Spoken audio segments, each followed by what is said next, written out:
Assalamu alaikum dear students. So we are back with the same process of writing, and the next part of the same lecture is to be done for chronology for a narrative, stages of an exact writing that brings the narration or the narrative art in our writing. So the narrative and chronological structure is all about that how you are going to align all your thoughts in an order. So structure your notes linearly to map out a clear sequence of events. It needs your timeline tracks, it needs your many of the other factors which we are going to talk about today, definitely one by one. So what is timeline tracks? Draw a vertical line down the page. Left side holds your all dates. The right side holds the key events. The cause and effect chains. So it means if you are going to narrate your all things or your details from time to time or from one time to another, definitely from your top down to bottom up, you need to align your all sequence of the events according to the timeline. Another plan of our writing could be cause and effect chains that uses the arrows to link your actions directly to their immediate consequences. Another plan could be the flashback callouts that use the brackets or the explanatory signs like the double commas or distinct colors for non-linear events to keep the main timeline clean. So it means your all callouts will let the other person know that these are the extra details within my given details. The thematic milestones are what? These are the divisions or divide your timeline into major areas or eras, chapters or phrases using bold headers. The stages of an exact writing definitely would be the plan of your writing. Like we have discussed yesterday, from brainstorming up till your drafting and proofreading, you need to process your writing without thinking that you are doing some error.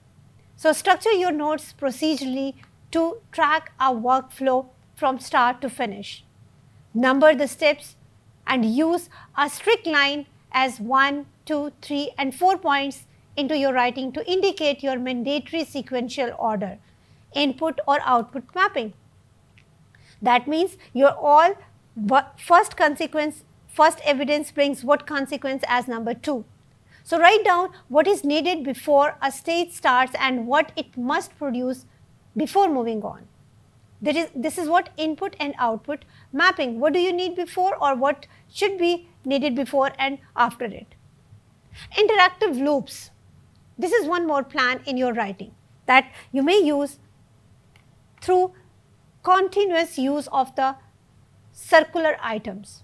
Now, circular items means the circular arrows for steps to be taken that repeat, such as drafting, peer reviewing and revising. So it means properly whole cycle must be repeated in the given process. This is used for the processes you have used for your writing. Like I have just used process of writing, so I may develop it in a circular form too. I may develop it in a top to bottom approach too. And you can do it by yourself as well. I am giving you the same assignment at the end of my today's lecture. Format actionable sub-steps with empty check boxes. So it means you can also give some of the clues to the reader to easily track the progress. Journal optimization tips that needs the 80 to 20 rules, and this means use abbreviations and symbols, for example, if needed and if you believe they are understandable or they are understood by your audience, you may use it. But avoid it in your formal writing, like you are writing a research paper or likewise any other formal document, to capture the details faster.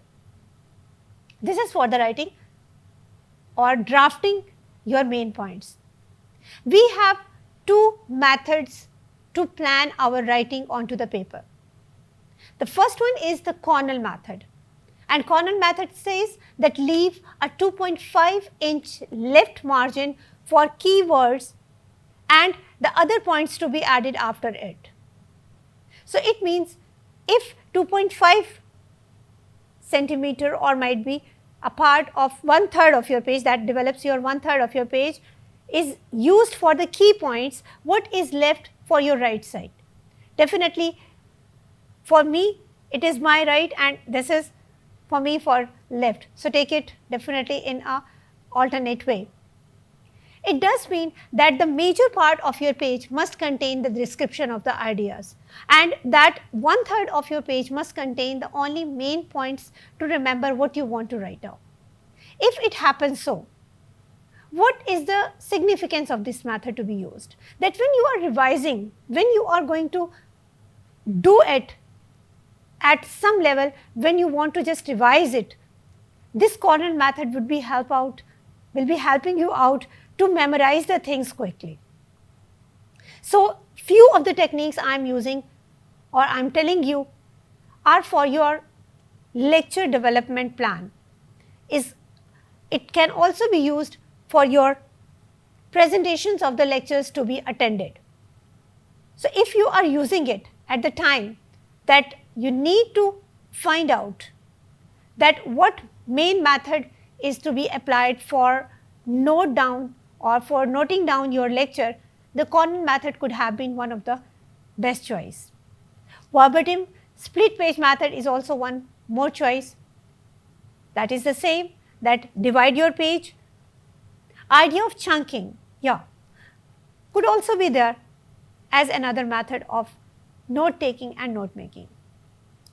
That will also be flowery and definitely attractive for the audience as well. If you are developing your all information into the form of a mind map and the chunks, it would be quite attractive and interesting for the readers to develop their all understanding according to the plan you have given to them. This is all about few of the things that we may use or we should use while taking our lectures. But developing our writing, they are important because we have practiced it earlier before taking it during our lectures. So, what is important? Definitely it is important for us so that we must be able to chronologically write down whatever we want to write down. It is only possible when we are going to have the clear idea what is going on or what we want to write it down. Again, the process of writing your exact process of writing your draft, you need to know that what you have planned and what you want to convey to your audience. You may take an example, a visit to a zoo, a visit to some hill station. Very simple example. Do not replicate the ideas given in any grammatical book or grammar book. A rainy day. So, develop your own rainy day and your experience of life of that day. Write it onto the paper. I am giving you an idea that write down your all days sequences and the things you have done in one day in a chronological order.